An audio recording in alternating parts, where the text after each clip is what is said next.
There are two different things. One thing is the score you get in your IELTS test. Now, the other thing is the CLB. Many people ask me, what is this CLB, the CLB 9, CLB 10, and today that's what we are going to talk about. So I can discuss with you and explain to you everything you need to know about a CLB and the IELTS test score, okay? So without further ado, let's get to it.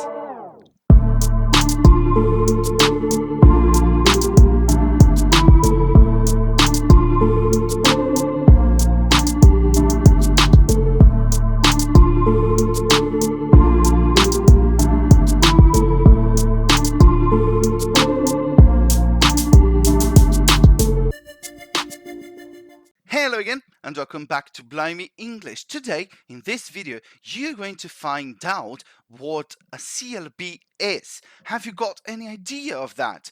Many people ask me, what is this CLB, the CLB 9, CLB 10, and today that's what we are going to talk about. I've written another article for you and we are going to read it through so I can discuss with you and explain to you everything you need to know about a CLB and the IELTS test score, okay? So without further ado, let's get to it. One question that I get from time to time is, Simon, you're talking about CLB 9, CLB 10, but what is it?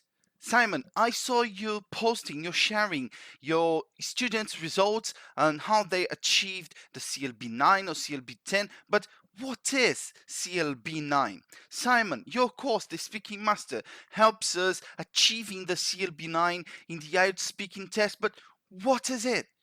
What does it actually mean?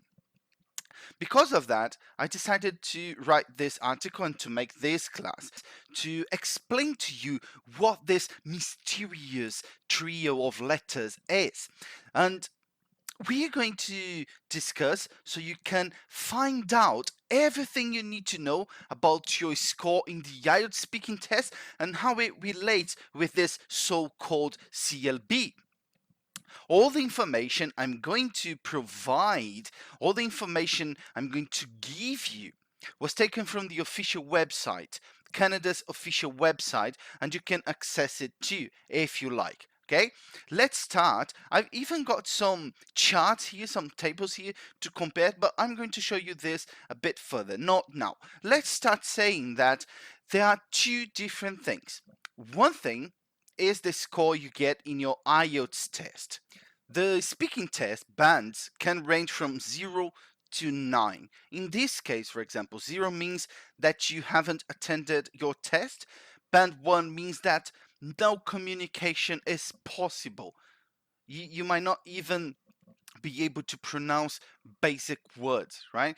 Band 2 means little communication with just isolated sounds that can be understood. See? And this goes gradually increasing until eventually you achieve band 9, which is the maximum in the IELTS range. Okay, at this point you are considered a candidate with full proficiency. Okay, that's your IELTS score. Now the other thing is the CLB.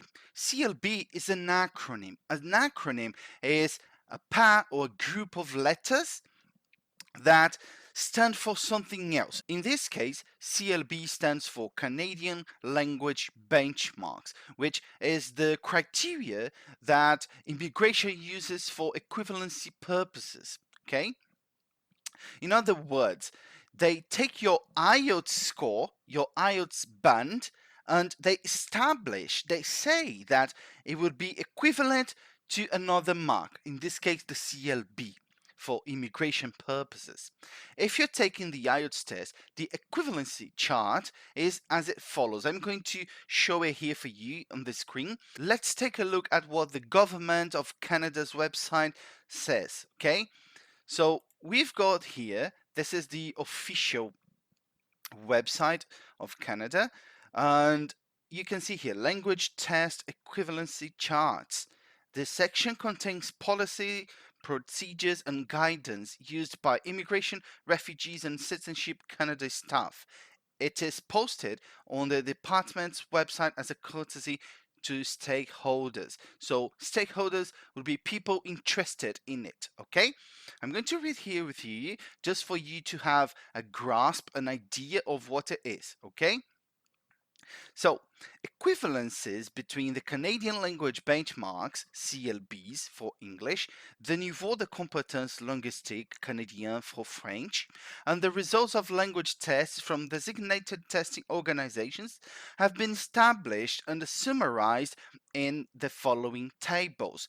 So here we have on this website, we've got not only the IELTS equivalency, but the other the equivalency charts for the other tests as well, such as the CLB or the TEF, okay? So this is the table for the CLB. I'm not going to get into detail about this one because that's not the purpose of this class. You can check it later on the website if you like. I'm going to scroll down until the IELTS table, which is this one here. So International English Language Testing System, IELTS, General Training, Test Score Equivalency.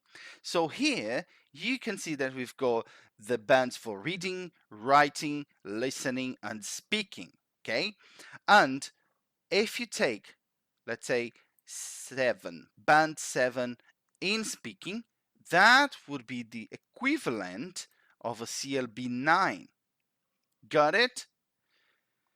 Then, in listening, for example, if you get 8, that would be the equivalent of CLB 9, all right? So if a candidate, for example, gets 6 in the IELTS speaking test, that would be CLB 7 for the speaking. If a candidate gets 7 in the speaking test, that would be a CLB 9 for the speaking, and so on and so forth, as the table commands. Okay? Now, taking a broader idea, if a candidate gets 7 in reading, 7 in writing, 8 in listening, and 7.5 in speaking, that would be CLB 9 for reading, writing, and listening, and CLB 10 for the speaking.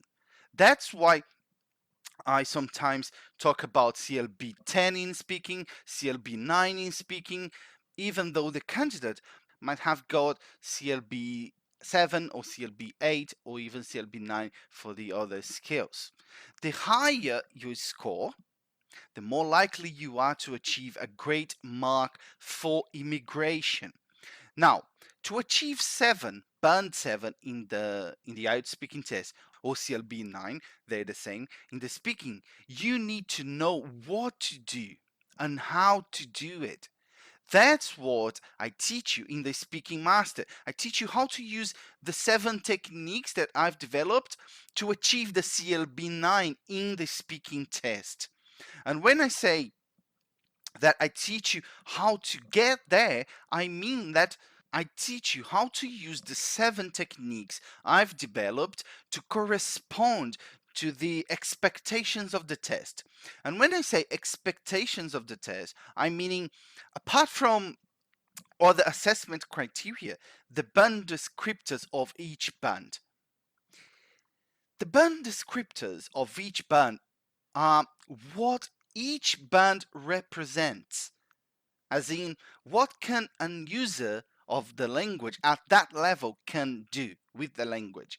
Okay, each band or each score of the IELTS speaking test, for example, band 7, band 8, band 9, has a particular set of skills to be observed. Regarding the 4 major assessment criteria, do you know what they are? Fluency and coherence, lexical resource, which is basically your vocabulary, grammatical use and accuracy, and pronunciation. Those 4 are the criteria that your examiner is looking at when you're talking, when you're speaking, when you're being tested. Okay? Let's see what is expected from band 7 to band 9 in the IELTS speaking test. Now you're going to get into a bit more of detail because I'm going to see with you all of the band descriptors of each band, all of the descriptors that show what a candidate at that level can do. Okay, so a candidate at the CLB 9 level or band 7 level, they're supposed to act like this. The first descriptor here is a candidate like this speaks at length without noticeable effort or loss of coherence. It means that you are able to speak about every single detail of that point and still not lose your fluency, not lose your coherence. Okay? Another point is it might demonstrate language-related hesitation at times or some repetition and or self-correction. This is quite common for candidates at that level. They're able to correct themselves if they notice they've made a mistake, which is not bad at all. It even can be a positive thing for your examiner, okay? And another point is it uses a range of connectives and discourse makers with some flexibility. It means that you're able to use linking words and linking expressions with flexibility. You know when to use them, you know how to use them, and you know how to alternate between more than one. Okay? Another point is uses vocabulary source flexibly to discuss a variety of topics. I'm going to repeat that for you. Uses vocabulary resource flexibly to discuss a variety of topics. It means that you're able to explore the range of your vocabulary to talk about different topics. You're not only using repetitive words to talk about that, you're able to explore the range of your vocabulary and talk about that topic using different words.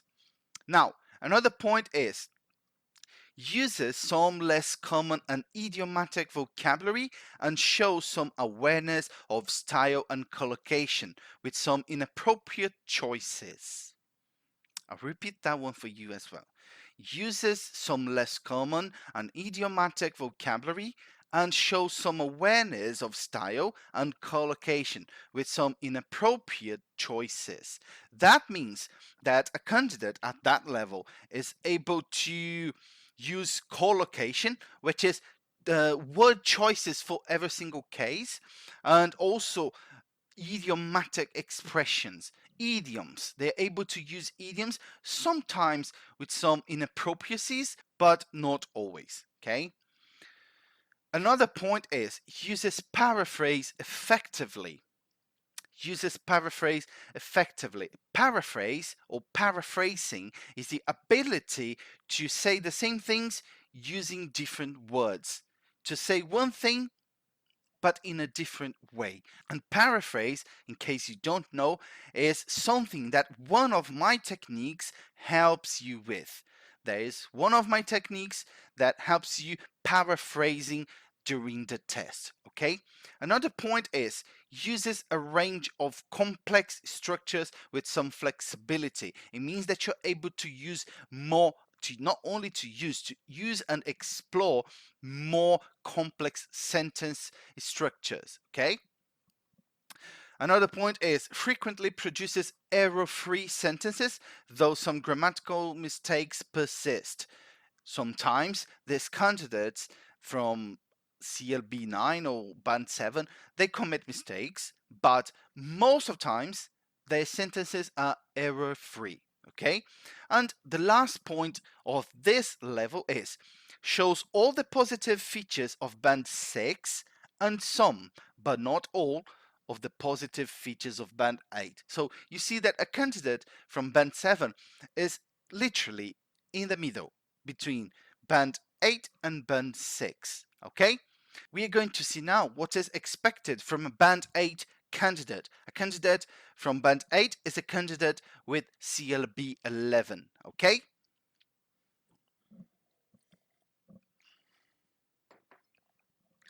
So, a candidate at band 8 level, the first point is his speaks fluently with only occasional repetition or self-correction, hesitation is usually content related and only rarely to search for language. A candidate of this level, when they stop, usually it's because they're thinking about the content, not about the language. You see, they're able to speak. They might not be able to talk about that topic, but they're able to speak. So when they stop, they're thinking about the content they're going to say, of what they're going to say, not about the language. Okay? The second point is develops topics coherently and appropriately. It means that the line of thoughts, their thoughts are reasonable. There is a clear line of thoughts. Okay? Another point is uses a wide vocabulary resource readily and flexibly to convey precise meaning. This is another feature of a candidate at that level. They are able to explore their vocabulary in a precise manner. They use their vocabulary precisely to say exactly what they mean. The next point is uses less common and idiomatic vocabulary skillfully with occasional inaccuracies. They're able to use idioms, idiomatic expressions perfectly, only rarely committing inaccuracies. Okay? Another point is uses paraphrase effectively as required. Again, paraphrasing is the ability to say the same things in different ways. So when required, your examiner might ask you to explain that in a deeper way. And if you're able to paraphrase, you'll be just fine. Okay? Another point is uses a wide range of structures flexibly. This is similar to what we've seen the previous band, because they're able to explore more advanced structures. Okay. Another one would be produces a majority of error-free sentences with only very occasional inappropriacies or basic non-systematic errors, which means they rarely commit a mistake. Okay. Another point would be uses a wide range of pronunciation features. This point here is quite interesting because pronunciation features, you might have seen the video I've made about this. If not, I will leave the link for it here somewhere here, because pronunciation features is something that is quite related to the level of your speech or to how natural your speech is, your pronunciation is. So that's something worth taking a look. The next point is sustains flexible use of features with only occasional lapses. Again, candidates at this level, they can vary between structures, more complex structures, and only occasionally they will commit a mistake. Okay.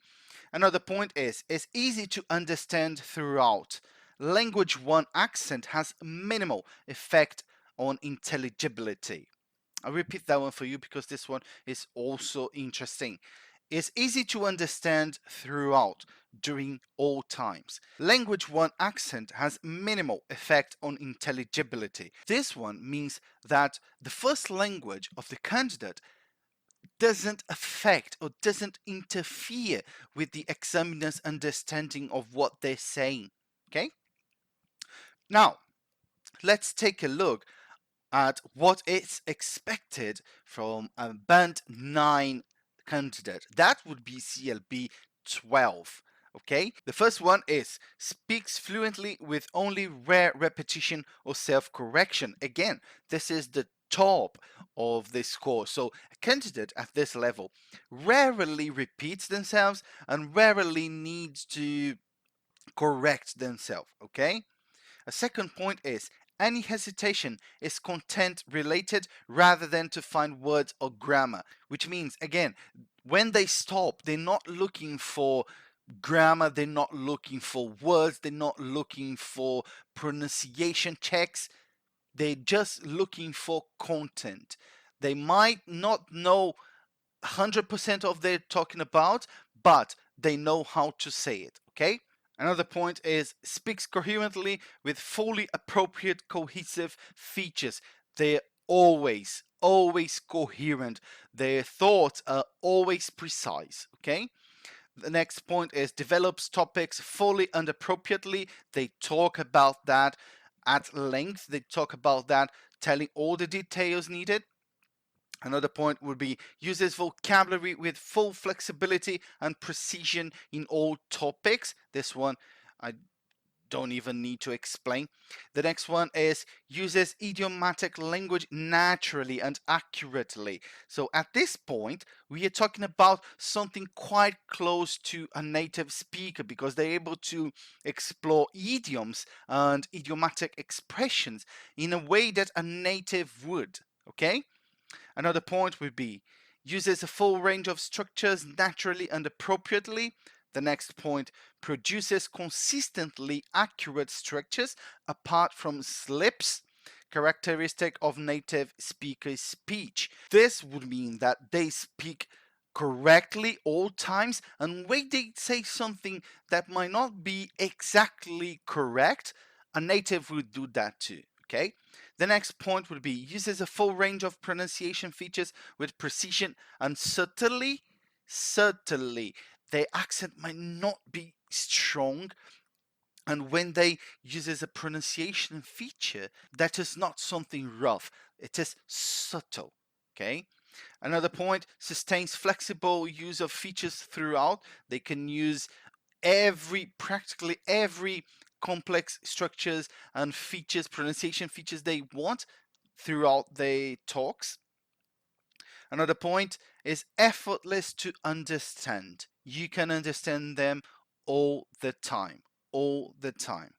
Okay, now that you know what is expected from candidates at levels 7, 8, and 9, you have an even more clear idea of what I teach you in the Speaking Master, how to use and apply all of those techniques to target and to approach every single nuance, every single detail of those band descriptors. Okay, the every single technique I teach in the Speaking Master was designed either to help you not committing one of those mistakes or to get you closer to one of those features or aspects that you should show out during your exam, okay? The fact remains that knowing how the CLB works, what it is not so important as knowing how to answer the questions properly. Because one thing is the band, the CLB you want, another thing is getting it. Okay? So, of course, you need to know the score you want or the CLB you want, but that's not enough.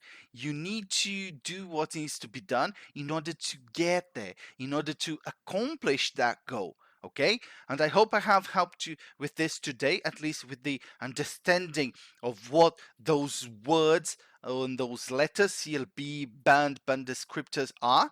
And if you like this content, then please consider subscribing to my YouTube channel or following Blimey English on Instagram and on Facebook. You can also listen to the Blimey Cast, which is my podcast available on Spotify and iTunes for iPhones. So this is time for me to go now, and I see you in the next videos. Cheers!